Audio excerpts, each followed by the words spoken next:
Hey everyone, I'm Yuto, and today on Stachi I'm going to show you how to make the most delicious and crispy Japanese chicken karaage ever. Let's get started. I'm going to start by placing about 350 grams of skin on chicken thigh in a sealable bag. I tenderize the chicken by stabbing it with a fork all over before cutting into bite-sized pieces. This will make it softer and absorb more flavor. Add half teaspoon of salt and massage it until all the pieces are evenly covered. Next, we're gonna flavor the chicken, so add 1.5 tablespoons of grated ginger, a tablespoon of grated garlic,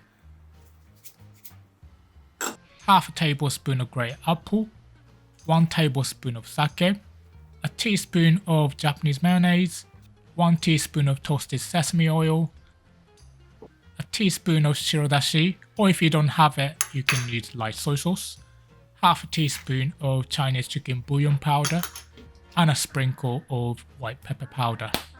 If you don't want to touch chicken, you can massage everything together by scrunching the bag, but I find it's quicker and more thorough to get stuck in and mix it by hand. Okay, once it looks evenly covered, add 1 tablespoon of all-purpose flour and 1 tablespoon of tapioca starch. Massage it once more until all the pieces are evenly covered.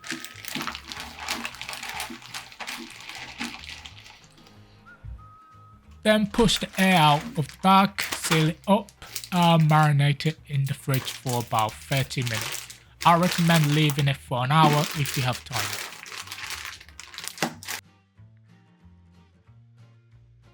So once it's finished marinating, start heating your oil to 160 degrees Celsius, that's about 320 degrees Fahrenheit.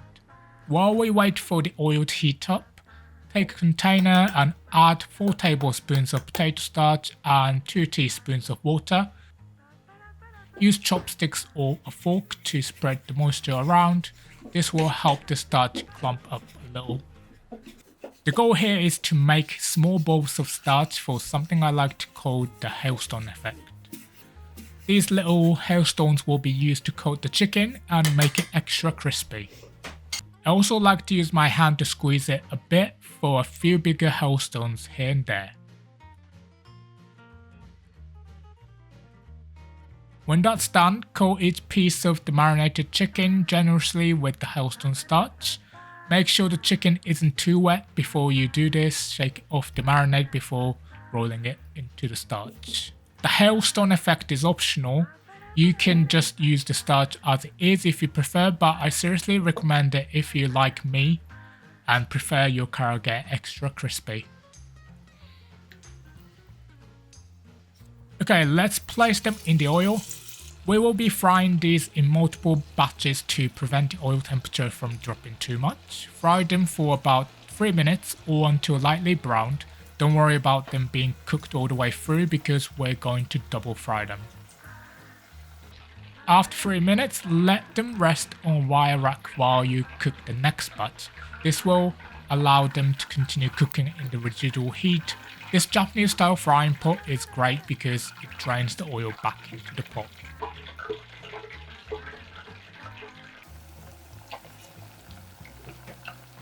Once you've cooked all the chicken, increase the oil temperature to somewhere between 180 to 190 degrees Celsius or about 360 Fahrenheit.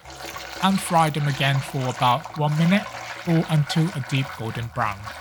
I find double frying prevents both undercooking and overcooking, and it makes the exterior extra crispy, which is my main goal with this recipe. Once they're done, drain on a wire rack once more, and that's it. The ultimate crispy and flavorful Japanese karaage chicken.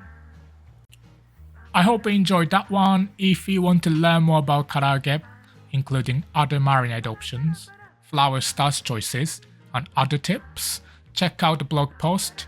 The link is on the screen now. I hope to see you next time. Thanks for watching. Have a great day.